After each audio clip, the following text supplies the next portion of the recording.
Idaho victim's family to refund $85,000 GoFundMe after controversial plea deal in a shocking turn of events following the unexpected plea deal in the University of Idaho quadruple murder case. The father of one of the slain students is vowing to refund over $85,000 in GoFundMe donations.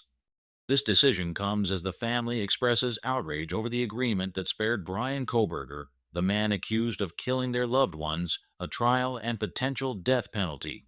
Steve Goncalves, father of victim Kaylee Goncalves, told TMZ he won't bait and switch these beautiful people like Lotta County prosecutor Bill Thompson did to our family. His strong words highlight the deep frustration felt by the Goncalves family after last week's plea hearing. Bryan Kohberger, a 30-year-old former PhD student, pleaded guilty to 4 counts of first-degree murder in the brutal 2022 deaths of Kaylee Goncalves, Xana Kernodle, Maddie Mogen, and Ethan Chapin. This plea deal, reached with prosecutor Bill Thompson and his office, means Kohberger avoids a highly anticipated August trial and a possible death sentence. The Goncalves family did not mince words about their fury over the deal. On July 3rd, they posted on Facebook, expressing their profound disappointment. "I am sorry if you don't agree with our recent decisions on the plea deal. BK literally is too afraid to die, but he wasn't afraid to kill. BK wanted a plea deal and he was given one. Kaylee wasn't offered a plea deal. The state is showing BK mercy by removing the death penalty. BK did not show Kaylee any mercy." The family further articulated their belief that Kohberger deserved the harsher conditions of death row. "People tell us we should be happy with life in prison without parole as he will never get out. How is that not a win?" they ask. "Well, the death penalty also means life on death row," the post continued. "We knew it would be decades before he ever would face the firing squad. We knew that his execution was not going to happen anytime soon, but his life on death row while serving his time would have been much worse than serving his time as life in prison. He doesn't deserve life in prison.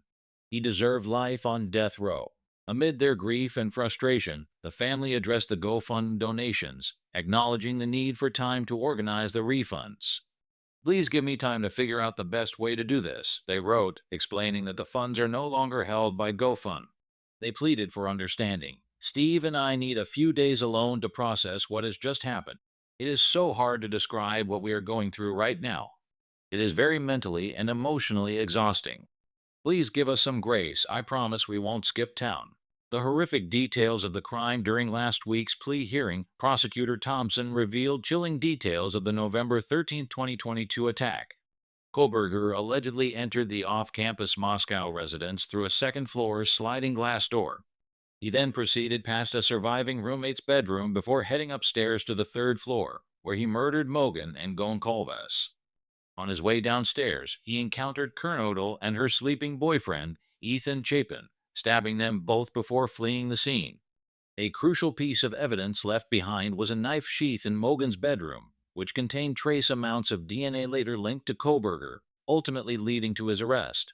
This unexpected turn in the case has left many reeling, raising questions about justice, mercy, and the lasting impact on the victims' families.